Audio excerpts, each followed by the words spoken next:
waxaan u gudagelaynaa for loopka oo ah meeshan u socono soo isaga for loopka wax kale maaha waxa la kartaa for tusaale ahaan n loo asangeliyay ever n waa inay ka yaraataa tusaale 10 kabacdi waxa leedahay n plus plus inta badan ay baad arkaysaa no problem j iyo I waa un variable kabacdi console.log ayaan leenahay n so n marka hore waa inaynu soo define garaynaa waana let n saasoo kale soo saaraya tirooyinka 1 ilaa 9 hadda rabti 10 inay ku jirtana equal baad raacinaysaa ay ka yar tahay ama la eg tahay 10 ayaad leedahay hadda dunti letka waa ka tagaysaa waxa dhihi kartaa let halkan aad dhihi kartaa kabacdi intana waa ka tagaysaaba so waa same marka qaarkood waxa dhihi kartaa n plus equal 2 mar walba marka laba ku daraya tirooyinka wuxuu ku saarayaa isla kaaye u qaybsamaya labo okay marka qaarkood naadada waxaa isticmaali kartaa modulo iyo functionskii aan hore soo aragnay hore soo sheegnay so waxaan ka soo qaadaynaa markaa inaad haysatid let data the array of xog aad haysatid tusaale ahaan abdi kabacdina 14 waa iska data kala duwan 33 true xogta arraygaas ayaan rabnaa inaynu loop garayno waxaynu naqaanay markaynu rabno inaynu u yeerno Aisha inaynu dhahaynay console.log data hatta datada dhamaanteed u yeerno tan comment ka dhigno waxa soo baxay xogteeni oo dhameystiran array ah haddaynu rabno ka koowaad oo cabdi ah waxaan nahay data 0 haddaynu rabno ka saddexaad data 2 ayaan nahay waa 15 way intaas hore inuu soo aragnay waxaan rabnaa marka intan inaynu u adeegsano for loopkan soo waa inaynu marka ugu horeysa halkan dhahnaa for let n and loo asangeliyay ever n waa inay ka yaraataa 10 baan niri soo waxaan n plus plus c plus 1 mar walba ugu daro halkan waxaanu keensanaynaa datadeeni marka console.log data kabacdi halka waxaan gelinaynaa numberkan inta badan ay baa la isticmaalaa soo maxaa isbedelaya waxa ku soo baxaya 5taadii xabo iyo dhowr xabo undefined ah okay 1 2 3 4taadii 5taadii data ayaa ku soo baxday iyo 5 kale undefined ah sababtoo ah waxaan la micno tahay inagoo dhahnaa undefined waxa ka timaadka inagoo dhahno data 22 oo aan jirin marka xagga ugu sareysa wuxuu soo qorayaa undefined marka waa halkan waa inagana tan waa inay ka yaraataa marka instead aan leenahay tiro cayiman sheeg waa inaan dhahnaa data dot length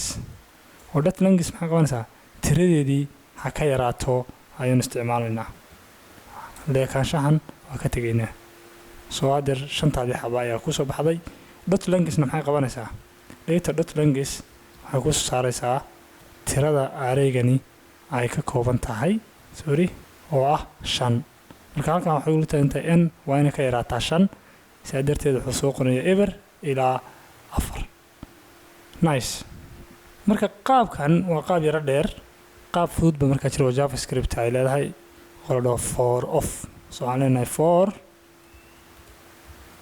let d waxaad u qaadataa of data kabacdina symbol console.log ayaad halka u yeeraysaa waxaad dhigi kartaa waxay soo saartaa data tan haddaynu comment ka dhigno amaba dee labadaba isu dayno isku wax baa ku soo baxaya haddaynu tan comment ka dhignana intii oo kale ayaad arkaysaa abdi Aisha true marka qaarkood marka tanaa ku fudud tanaa isticmaalaysaa marka aad haysid data array ah waxa uu imaanaa dhanka objectiveska tan comment ayaan ka dhignaa ama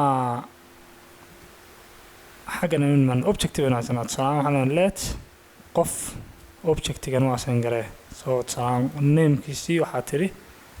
waxaad abdi fataax telefonkiisiina waxaad ka dhigtayba numberkaas okay tanoo kale iyadana waxa loo isticmaalaa meesha ofta unbaa in ka dhigaysa soo waxaa leenahay for let b oo person u taagan magaca dunta isticmaali kartaa dunta ber baa isticmaali kartaa in maadaama wuxuu object tahay person kabacdina haddaad hadda u yeedhid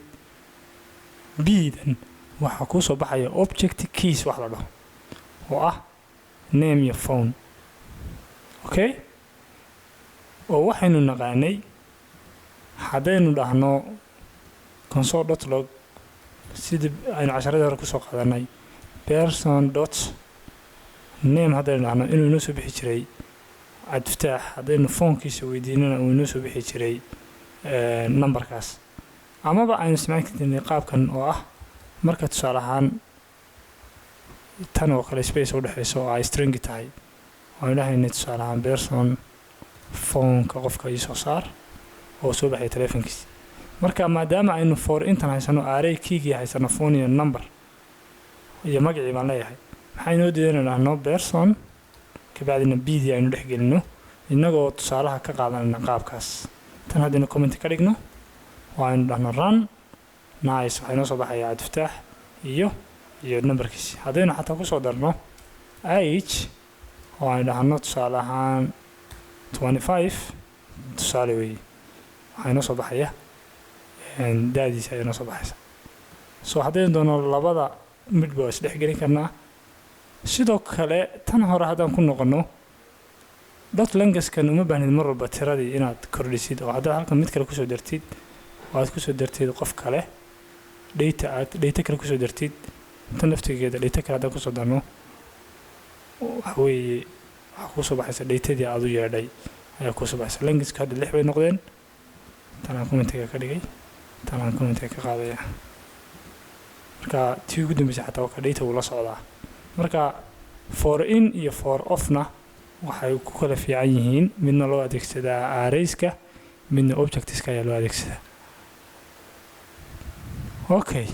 meelo badan baynu soo marnay, waxba ha ku wareerin. waxaa fiican mid walba inaad waqti gaaraysiisid oo tijaabisid qaabka uu shaqaynayso.